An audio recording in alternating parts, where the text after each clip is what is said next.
Hello and thanks for joining us for this edition of Northwest Newsweek. I'm your host, Mitchell Ringos.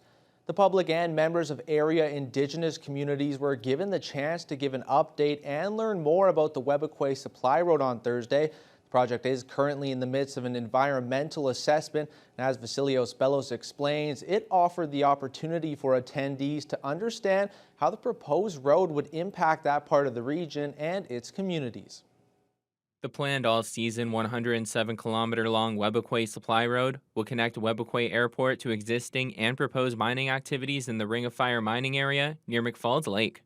Its purpose is to move materials, supplies, and people while providing economic and employment opportunities to the community. With the project being in a First Nation-led environmental assessment phase, Thursday's open house allowed the public to better understand what has been learned through study and consultation with Indigenous communities. Project manager Michael Fox explains they've learned one of the biggest environmental concerns surrounds what's known as the peatlands. Kind of a generic term it's made of constituent components, like from surface water, underground water to vegetation. So we're studying all those elements as well as habitat in the peatlands. Consultation has and will continue to be carried out with over 20 Indigenous communities, including Webequie First Nation, where 17 of the 107 kilometers of proposed road would pass through their reserve. Webequie Chief Cornelius Wabos says being involved in the environmental assessment will help his community make an informed decision on the road. It is very important that we understand the process and, and how it will benefit us. We also know that there are going to be some negative impacts. We also understand that we need to understand that part as well too. There has to be a balance between the negative and the positive things that come from there. With more work and consultation to be done, timelines are unclear when it comes to the completion of the environmental assessment and could take anywhere from 3 to 7 years. Vasilios Bellos, TBT News. A resident of Red Lake was the victim of a single vehicle collision east of Long Lac on August 19th.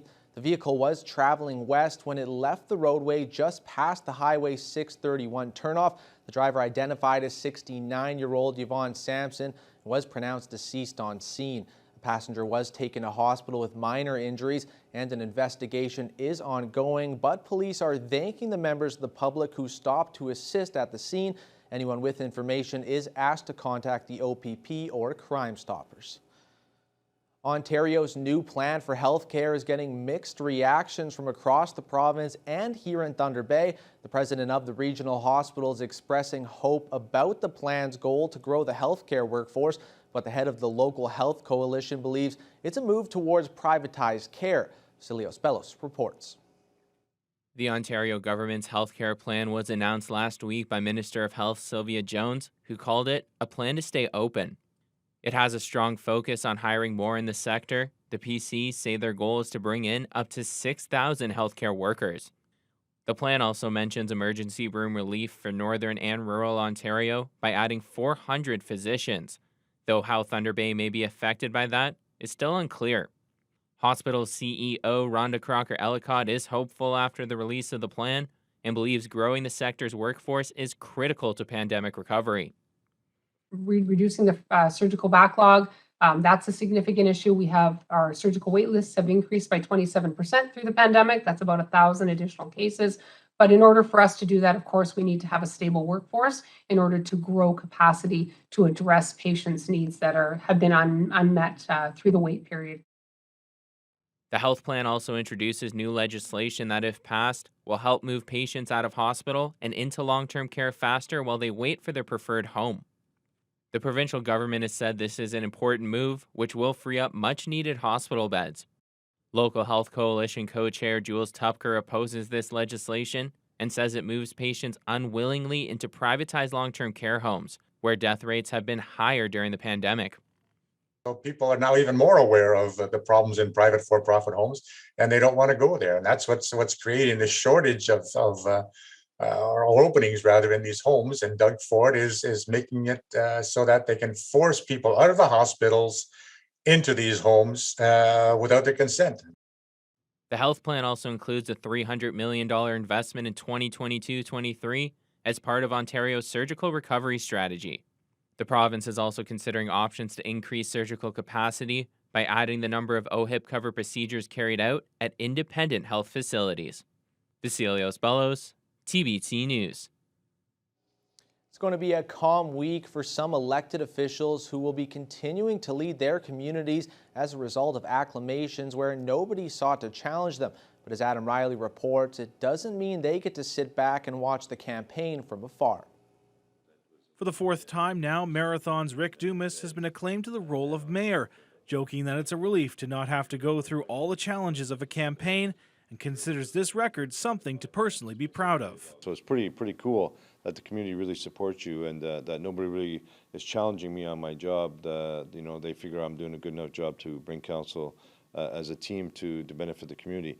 Dumas isn't the only mayor in the Northwest who is acclaimed this year. Rainy River's Deb Ewald, Sioux Lookout's Doug Lawrence, and Shunya's Wendy Landry all face no opposition to their leadership, but there will be races for council in all of those communities. Dumas says he doesn't plan to stay on the sidelines and plans to participate. There's going to be 8 members in our community that are running for 4 seats, so there will be a nice little canvas night and a question answer period for residents. So as always, encourage residents to get out, and I'm here for them to support them because at the end of the day, they will be the new team, and if it's the returning councillors or new councillors, whatever that council will look like, it's going to be my team to work with for the next 4 years. Meanwhile, in Dorian, there was no need for an election as all 5 seats on council, one for Reeve and the others for councillors, were all acclaimed. Clerk-Treasurer Mavis Harris says she isn't surprised by that turn of events. That's common for here. Yeah, we haven't had to have an election here for quite a few years. We've acclaimed for at least the last 2, so that would be 8 years. As a result of not having an election, it's also acting as a cost-saving measure for the township. Harris says on average the cost to run an election for Dorian is around $2,000 and requires the township to hire extra staff and print ballots.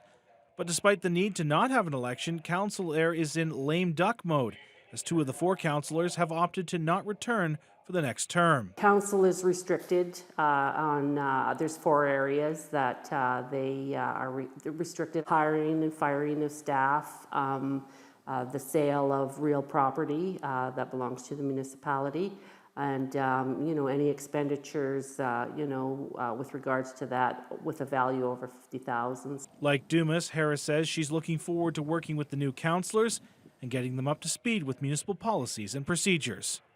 Adam Riley, TBT News. Well, the community of North Spirit Lake First Nation is in mourning following the passing of their longtime chief, Caroline Kiesik. She passed away Monday morning at the Thunder Bay Regional Hospital following a lengthy illness. Kiesik served as chief of North Spirit Lake since 2013. The remote community has a population of 260 members. This week at Queen's Park, Kiiwetinoong MPP Sol Mamakwa took aim at the Ford government once again, this time in respect to the fact that it doesn't have a process to enable Indigenous protected and conserved areas. Those are areas of land and water where Indigenous governments play the main role in protecting and conserving the ecosystem. Indigenous protected and conserved areas are a necessary tool to protect the lands and the biodiversity of the North.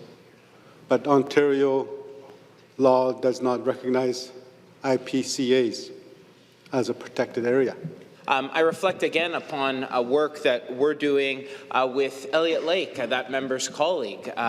We're doing important work there to ensure a protection and oversight of a provincial park, and we're always willing to sit down with Indigenous leaders. Speaker, when it comes to protecting water and working together, it is this government that for the first time ever launched the First Nations Advisory Circle through a mandate that I issued the Ontario Clean Water Agency. A new ambulance base is the latest piece of infrastructure for the Kenora District Services Board in Dryden, and it's almost complete and about to be unveiled to the public. Work began in 2019 when the former Moose Hall was purchased and demolished to make way for the new modern facility to store and dispatch ambulances. The move will allow the KDSB to centralize all of its Dryden-based assets into one building. According to CAO Henry Wall, this will improve many aspects of the service, including equipment storage, training, and most importantly, response times.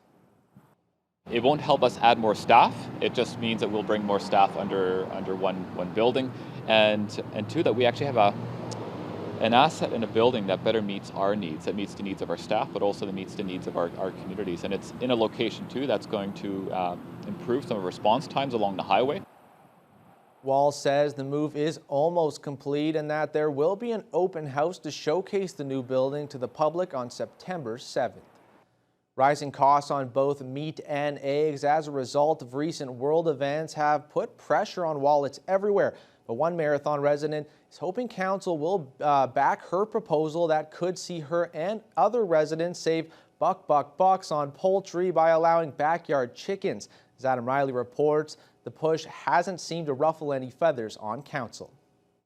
There were some foul discussions at Marathon Council this week as a result of a delegation from a resident asking the municipality to consider allowing backyard chickens in the community. Standards for care and conditions, backyard chickens provide a safe source of food that is self-sustaining, local, organic, and cost-effective. The COVID-19 pandemic has also created a greater food insecurity and exposed vulnerabilities in the food supply chain. We've already seen temporary egg shortages in the supermarkets and a noticeable increase in the cost of meat. It's a similar story to what happened in Thunder Bay several years ago that ultimately ended with that city turning the bylaw down.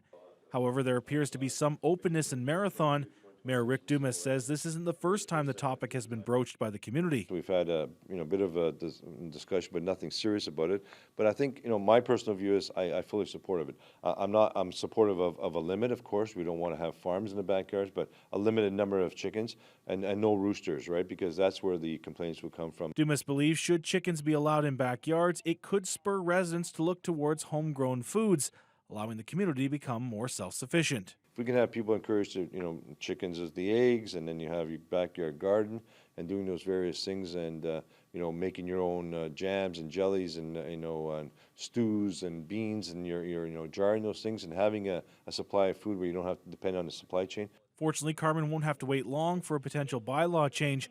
Another council-related bird term is lame duck, when a council is limited in what it can and can't approve due to an election and less than 75% of current members running again. With Dumas acclaimed and all 4 sitting councillors looking to retain their seats this fall, there was no lame duck in Marathon, opening up the possibility of the bylaw update being presented and voted on before the next term of council. Adam Riley, TBT News. Well, our next story has nothing to do with chickens, but when we come back, mayors expressed their thoughts of a Ford government initiative that could give them an expanded power set.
Welcome back. Well, the Ford government has rolled out a set of expanded powers for mayors in 2 of the province's biggest cities and now has plans to extend that to others. However, some municipal leaders here in the Northwest say it's not something they require to get things accomplished, and they are representative municipalities.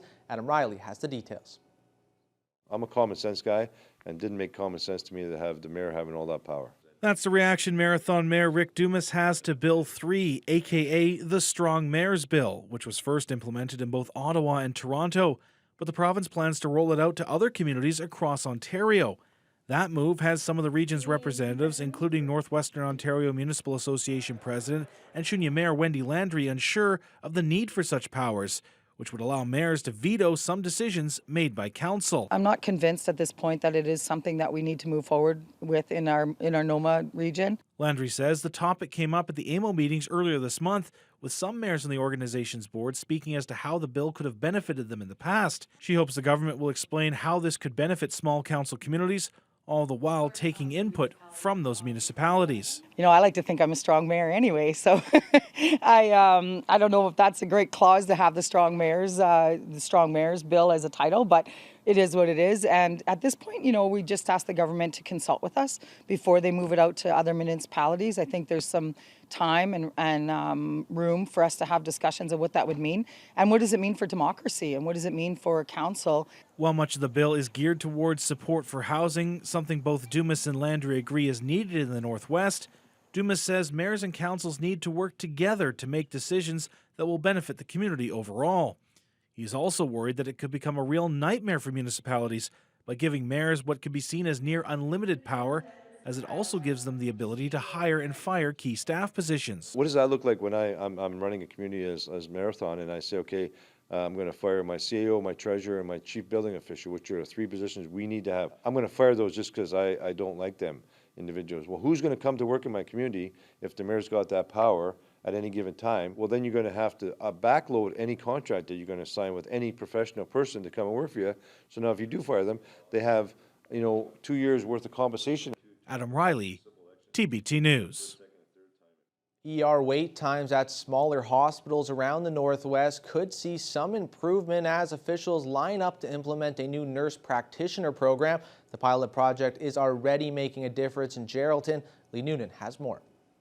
The program was piloted at the Geraldton District Hospital, where nurse practitioner Leah Galusha was initially tapped to cover some weekend shifts, relieving the local ER physician. As an NP, Galusha can care for the majority of patients, freeing doctors up to care for patients with the most acute needs or giving them time to rest.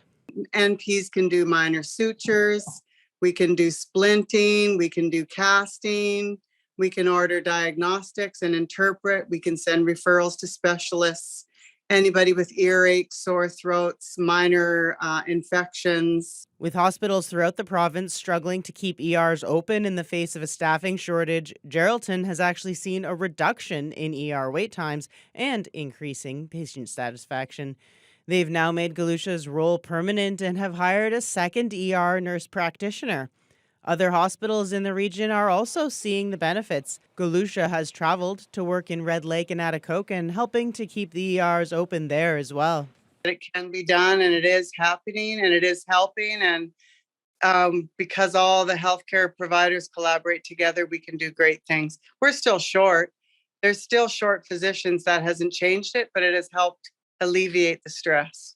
NPs regularly provide emergency care in more remote parts of the country, but the practice hasn't been commonplace here. However, 6 other hospitals in the region, including Thunder Bay, now have job postings open for full-time NPs or physician's assistants. Filling those positions may be easier said than done, with the healthcare staffing shortage affecting nurses as well. But Galusha finds the ER work very rewarding, and she believes other NPs could also be drawn to this kind of work. Let's be honest, not everyone wants to be an ER nurse, but there are definitely NPs out there. If they were interested and were mentored, they could definitely do it. Lee Noonan, TBT News. Coming up after the break, Terrace Bay celebrates 75 years of existence.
Welcome back. Well, in 1947, a community along the north shore of Lake Superior was born with a mill as its base, followed by homes and businesses associated with that mill. It was effectively a company town, but over time it grew, evolved, and created its own identity. This weekend marks 75 years since Terrace Bay's inception. As Adam Riley reports, the North Shore community was buzzing with celebrations.